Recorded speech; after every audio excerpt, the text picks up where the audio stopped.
High, তো চলো আজকে একটু রেডি হয়ে নিই, একটু নিচে কত কিছু করে। আর এই জামাটা পরে নেবো আজকে। আর এই জামাটা এনেছিল মা, বাবা গেছিলো ভেলোর, ওখান থেকে আমার জন্য এই জামাটা, সুন্দর জামাটা, কালারটাও খুব সুন্দর, জামাটাও খুব পছন্দ হয়েছে, এটা এনেছিল। তো আজকে ফাউন্ডেশন ইউজ করব না, শুধু ইউজ করব কনসিলার, আর ইউজ করব এই জাস্ট হার্বসের, এটা খুব লিপ আর চিক টিন্ট, ভীষণ পছন্দ হয়েছে আমার, কিন্তু প্রচণ্ড দাম আন্দাজে অতটাও সুন্দর না।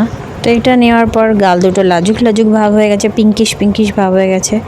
আর এই যে ল্যাকমের এই কাজলটা, আমি যতবার ভালো কাজলটা বের করতে যাই এটা শেষ হয়ে গেছে, শুধু বারবার এটা চলে আসে সামনে, ওটা ফেলবো মনেও থাকে না, আবার ওপরে রেখে দিই, আবার ওটাই ব্যবহার করতে যাই আর কি, প্রত্যেকবার এটাই হয়। তো এবারটা সত্যি ফেলে দিয়েছি। আর কাজল যতবার ব্যবহার করতে যাচ্ছি শুধু লেগে যাচ্ছে চোখে, ঝামেলায় পড়ে গেছিলাম। তারপর রাগের চোটে ভাবলাম ধর আজকে নেবই না, তারপর ভাবলাম না একটুখানি নিই, না হলে ভালো লাগবে না দেখতে। তারপর কাজল নিয়ে মাস্কারা নিয়ে নিলাম।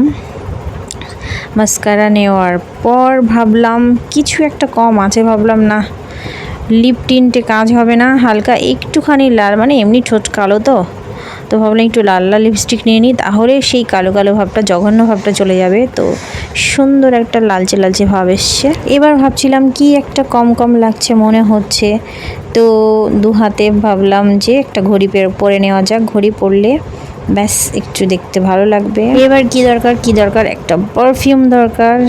তো কোথাও বেরোতে গেলে, বিশেষ করে এই সময় কেন, যে কোনো সময় পারফিউম হলে একেবারে মনটাই ভালো হয়ে যায়। তো পারফিউমটা দেখিয়ে তোমরা মোটেও ভেবো না যে যেরকম সেরকম পারফিউম, একদম দারুণ ফাটাফাটি, একদম ছোট্ট ট্রায়াল প্যাক নিয়েছিলাম আমি যে কীরকম হবে সেই জন্য, কিন্তু জিনিসটা দারুণ ছিল, একবারে মন ভরে যাচ্ছিল গন্ধে।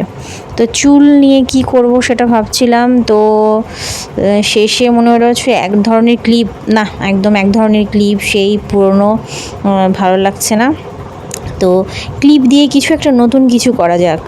তো ক্লিপটা মোটেও আমি একদম পাশে ব্যবহার করব না, এই ধরনের ক্লিপ ব্যবহার করেছিলাম, এরকম একদমই পাশে ব্যবহার করব না।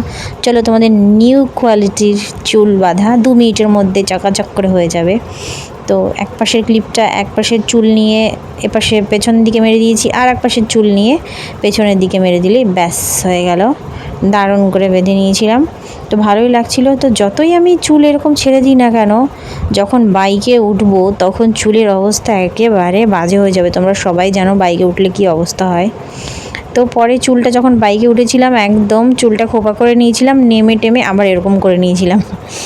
তো একদম আমি রেডি হয়ে গেছি, গলায় যেহেতু কিছু ছিল না, আমি এমনি ইচ্ছে করেই নিয়ে নিই।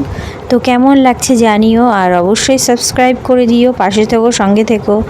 Tata, by.